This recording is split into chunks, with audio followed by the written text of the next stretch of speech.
तीसरे चरण में उत्तर प्रदेश के महासंग्राम का रण पहुंच चुका है और तीसरे चरण में ही एक और बहुत महत्वपूर्ण सीट है।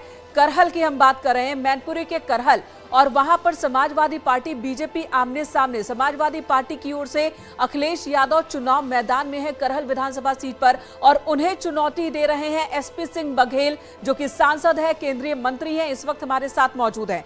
ये जो तस्वीर इस वक्त आपको स्क्रीन पर दिखा रहे हैं, ये उस वक्त की तस्वीर है जब उनके काफिले पर कल हमला हुआ था। इस वक्त हमारे साथ एसपी सिंह बघेल जी जुड़ चुके हैं। बघेल साहब, कल हमला हुआ, आप साफ साफ कह रहे हैं कि ये समाजवादी पार्टी का कनेक्शन है। इस हमले से आपने मामला दर्ज भी करवा दिया है, आपको सिक्योरिटी भी आपकी बढ़ा दी गई है, कोई एक्शन अभी तक हुआ है? और जिस कनेक्शन की आप बात कर रहे हैं वो कनेक्शन अब खोलकर सामने आ गया या नहीं? समाजवादी पार्टी का सीधे कनेक्शन इसलिए हो रहा है कि जिन लोगों ने हमला किया वो अवधेश भैया जिंदाबाद के नारे लगा रहे थे। उनके गले में कुछ पट्टे भी डले थे। जो प्रधानमंत्री जी ने लाल टोपी के बारे में टिप्पणी की थी, वो टिप्पणी प्रधानमंत्री जी की बिल्कुल सही निकली है। और 7:30 बजे रात में 7:40 के आसपास खेतों में छुपे हुए एक भीड़ ने लाठी डंडे तमंचे के साथ हमला किया। गाड़ी हमारी उसमें क्षतिग्रस्त हुई है, चोट आई है। और जो कह रहा था वो ये कह रहा था कि मैं उमाकांत यादव नगला बदा मुझे कहते हैं। ओवर कॉन्फिडेंस तो देखिएगा। और तुम जो शब्द कहे वो मैं अपने लिए कह नहीं सकता हूँ। तमाम जात सूचक शब्दों का इस्तेमाल करते हुए कहा, हमारे भैया के सामने चुनाव लड़ रहे हो, जिस पार्टी ने तुम्हें एमपी बनाया था, तो जिस पार्टी ने, खैर मैं आगे चलता हूँ, तो जिस पार्टी ने एमपी बनाया था, फिर उसी ने कहा कि बीटू गोली मार, मंत्री बघेल साहब, लंबा वक्त बीत गया। कल 7:45 बजे का ये पूरा वाकया है। 24 घंटे का वक्त, पूरा 24 घंटे का वक्त। क्या जिस बिट्टू का जिक्र आप कर रहे हैं, उमाकांत की आप बात कर रहे हैं, क्या उन्हें पकड़ा जा सका है? उन तक पहुंच पाया है प्रशासन? अच्छा, मैं पूरे दिन चुनाव कार्यक्रम में व्यस्त रहा था। वो सोच रहे थे कि हमला हो जाएगा तो मैं वापस चला जाऊंगा, तो मैं दुगनी गति से अब प्रचार कर रहा हूँ। और उनके सो कॉल्ड उनका जहाँ प्रभाव है वहाँ पर इस समय भी मैं एक गांव में बैठा हुआ हूँ। तो मेरा कहने का मतलब है कि अगर मेरी जगह और कोई होता तो तमाम समाजवादी पार्टी के पदाधिकारियों को लपेटते हुए एक FIR करता। मैंने जितना सुना उतना ही 2 ही लोग नामदर्ज हैं। और मुझे आज बताया गया कि 20-25 लोग और भी थे जिन्होंने फायर भी किया। एक संजय शर्मा जान से बच गए, तो 2 लोगों को गिरफ्तार किया भी है, ऐसा मुझे बताया गया। तो बघेल साहब, आपको क्यों लगता है कि समाजवादी पार्टी ने यह हमला करवाया होगा? क्या वो आपकी वहां मौजूदगी से डर गए हैं, या इस बात से वो लोग नाराज हो सकते हैं कि आप अखिलेश यादव को चुनौती दे रहे हैं? मैं किसी को चुनौती नहीं देने के लिए आया हूं। मेरी पार्टी ने मुझे लायक समझा है कि मैं करहल चुनाव लड़ सकता हूं। मैं डरूंगा नहीं, मैं दबूंगा नहीं। श्री बलराम सिंह यादव की तरह सरेंडर नहीं करूंगा।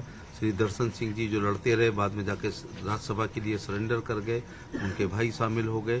तो इनका 2 तरीका होता है। एक तो तरीका ये होता है कि कैंडिडेट ही डर के मारे बैठ जाए। दूसरा तरीका इनका ये होता है कि इतना डराओ धमकाओ कि वीकर सेक्शन पोलिंग पे ना जा पाए। हार इस बात से प्रदर्शित हो रही है कि वो ये कह के गए थे कि मैं यहाँ आऊंगा नहीं, वो कल भी आ रहे हैं। और 5 दिन में करहल की जनता ने वो हवा बना दी थी कि उनको 6 तारीख को ही आना पड़ा था।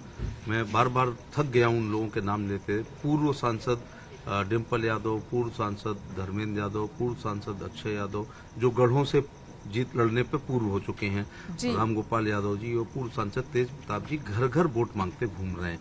तो इन्होंने कहा था मेरा कार्यकर्ता लड़ेगा। ये तो पूरे नेताओं को घेर लिया। आखिरी राउंड में प्रचार कल बंद होगा परसों, और ये सब यहाँ करहल में होंगे।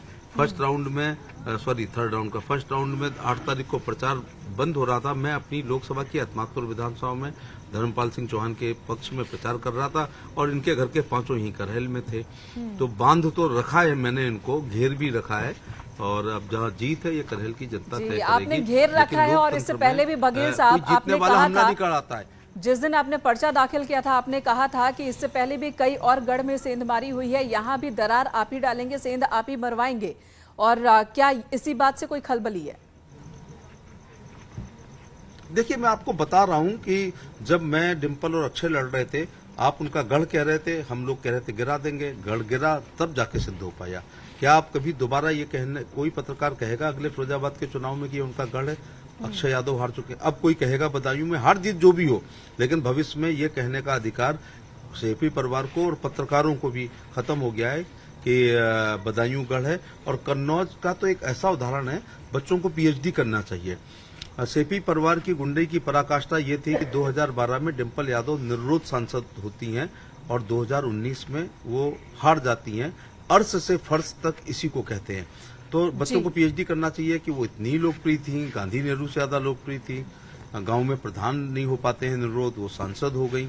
18 लाख की वहाँ मतदाता की संख्या, देश का कोई आदमी लड़ सकता था, पर्चा दाखिल। ये तो ये लोकतंत्र है, लोकतंत्र में बदलाव हमेशा मुमकिन है, कोशिश हो तो बदलाव हमेशा मुमकिन है। और आप कहते हैं बघेल साहब, let me come, I am not hearing, मैं सुन नहीं पा रहा हूँ। वोट की चोट की वो डेमोक्रेसी, जमहूरियत, लोकतंत्र की खूबसूरती देखो कि डिम्पल यादव जो अर्श पे थी इस बार फर्श पे आकर के गिरी हैं। तो गढ़ों से ये लोग चुनाव हार गए, अगले गढ़ का भी नंबर है। जब तक ये लोग नहीं हारे थे, आप लोग बदायूं को, कन्नौज को, फिरोजाबाद को हमेशा गढ़ कहा करते थे। तो पिछली बार तो मोदी लहर चली थी, 19 में मोदी योगी लहर चली थी, इस बार बघेल लहर है वहां पर। नहीं, बघेल इतना बड़ा नेता नहीं है कि बघेल लहर है, लेकिन बघेल एक आवाज है इस इलाके में दबे कुचले, शोषित, पीड़ित, वंचित लोगों की, कमजोर लोगों की आवाज है। हम तो रेजगारी से ही चुनाव जीतते आए हैं अभी तक, कमजोर लोगों को इकट्ठा करके। और मेरी उत्पत्ति है वो धरना रैली प्रदर्शन से हुई है। हम कोई अखिलेश यादव की तरह सोने का चम्मच लेके मुंह में आखिर में एक छोटा सा सवाल कि आखिर क्या वजह है कि आप खुलकर कह रहे हैं कि समाजवादी पार्टी के लोग थे, कार्यकर्ता थे जिन्होंने हमला किया, बावजूद उसके एसपी की ओर से अभी तक कोई रिएक्शन नहीं आया इस पर? हाँ, चोर की दाढ़ी में तिनका है, देख कैसे, किस मुंह से कर सकते हैं आप? वीडियोज दिखा रहे हैं। मैं ये और बता दूं कि ये पहला हमला नहीं है। एक और हमला कुम्हेरी में मेरे ऊपर हुआ, मैंने एफआईआर यूं नहीं की कि वर्कर का मनोबल गिरता है। इसके बाद नगला मैं जा रहा था नगला केसरी, दोबारा हमला हुआ। इस हमले को सीओ ने और इंस्पेक्टर ने अपनी आंखों से देखा, पीएससी ने बचाया।